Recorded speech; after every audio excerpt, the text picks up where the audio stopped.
ಏಷ್ಯಾದಲ್ಲೇ ಮೊದಲ ಜಲವಿದ್ಯುತ್ ಸ್ಥಾಪನೆಯಾಗಿದ್ದು ನಮ್ಮ ಮಳವಳ್ಳಿಯ ಶಿವನ ಸಮುದ್ರದಲ್ಲಿ. ಆದರೆ ಅಲ್ಲಿ ಒಂದು ದೇವಸ್ಥಾನ ಇದೆ ಅಂತಂದರೆ ಅದು ಯಾರಿಗೂ ಸರಿಯಾಗಿ ಗೊತ್ತಿಲ್ಲ. ಹೇಳ್ತೀನಿ, ಅದಕ್ಕಿಂತ ಮೊದಲು ಈ ವಿಡಿಯೋನ ಸೇವ್ ಮಾಡ್ಕೊಳ್ಳಿ, ಇಲ್ಲಾಂದರೆ ಮರ್ತೋಗ್ತೀರಾ.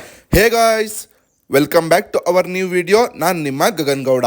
ಹೌದು, ಅದೊಂದು ನಿಗೂಢ ಮತ್ತು ಸುಂದರವಾದ ಒಂದು ದೇವಾಲಯ.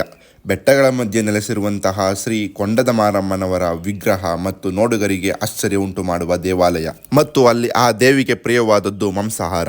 ಕೋಳಿ ಮತ್ತು ಕುರಿಗಳನ್ನು ಕೊಯ್ದು ಎಡೆ ಇಡುವ ಸಂಪ್ರದಾಯವದು. ಆ ದೇವಸ್ಥಾನಕ್ಕೆ ಹೋದ ಭಕ್ತಾದಿಗಳೇ ಆ ದೇವಿಗೆ ಪೂಜೆ ಸಲ್ಲಿಸಿ ಬರುತ್ತಾರೆ. ಅಲ್ಲಿ ಯಾವುದೇ ಪುರೋಹಿತರು ಇರುವುದಿಲ್ಲ.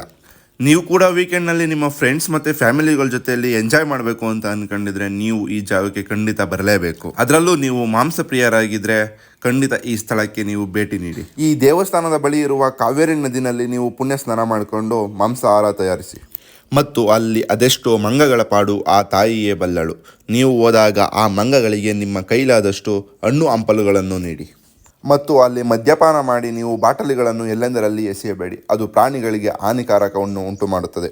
ಈ ದೇವಸ್ಥಾನಕ್ಕೆ ಹೋಗೋ ದಾರಿ ಮಳವಳ್ಳಿಯಿಂದ ಕೊಳ್ಳೇಗಾಲ ಕಡೆಗೆ ಹೋಗುವಾಗ ಮಧ್ಯದಲ್ಲಿ ಪಂಡಿತಹಳ್ಳಿ ಎಂಬ ಹಳ್ಳಿಯ ಬಳಿ ಶಿಂಷಾ ಎಂಬ ಕಡೆಗೆ ತಿರುಗಿ ಶಿಂಷಾ ಎಂಬ ಕಡೆಗೆ 12 ಕಿಲೋಮೀಟರ್ನಷ್ಟು ಮುಂದೆ ಕ್ರಮಿಸಿ ಸುಂದರವಾದ ದೇವಾಲಯವಿದೆ.